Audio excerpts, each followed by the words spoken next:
have the names of all 16 teams that are staying behind in Brazil for the remainder of the World Cup 2014, and Korea is not on the list. Unfortunately, Korea lost its group match against Belgium 1-0, packing up with a draw and 2 losses. Arirang News' Song Ji-sun joins us now for the wrap-up of Team Korea's rather disappointing performance at this year's World Cup. Even before this last match, there were conditions to be met. Korea had to win Belgium by a massive victory, and Russia had to either beat or draw with Algeria. But hope of advancing to the next round has faded as Algeria and Russia drew 1-1 on Thursday.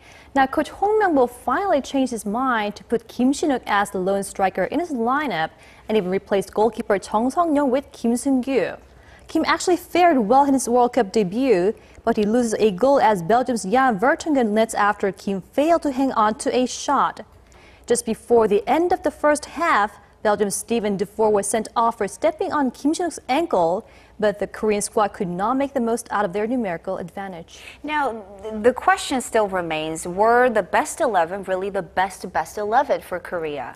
Not for the first 2 matches. Apparently, Coach Hong wanted this magic from Park Ji-young like he did in the last London Olympics, where he brought home the bronze medal, but that match did not work in Brazil. In fact, Park, who's been sitting on the bench for most of the time in his club, started Korea's first 2 critical matches, only to go unnoticed for the whole while. Park leaves Brazil without a single goal or run at the goal, and the 2 other forwards playing in domestic league replaced Park in the second half for the first 2 matches. Now, Lee Gun-ho, serving in the military and playing for the army team Hangmu, scored while playing less than a half, and the total Kim Shin-wook did well fighting off the Algerian and the Belgian players for the ball.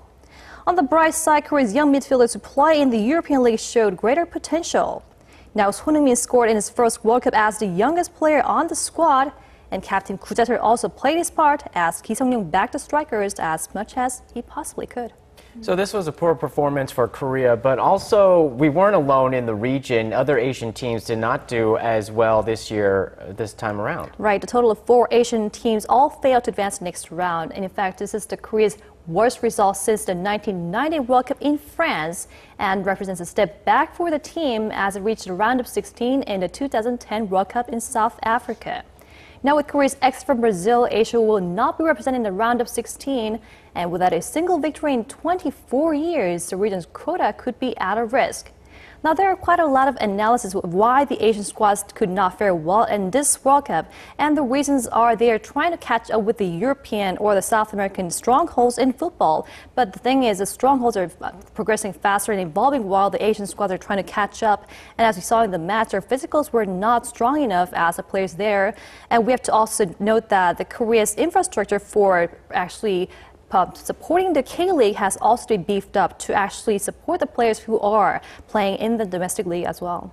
So that's the homework over the next 4 years. Thank you for coming in today and sharing this story with us, Ji-sun. Pleasure. And for other matches on Thursday and games over the weekend, we now go over to Stephen at the Sports Center. So, Stephen, not only we won't be seeing any more of Team Korea, but we won't be seeing Ronaldo at the World Cup.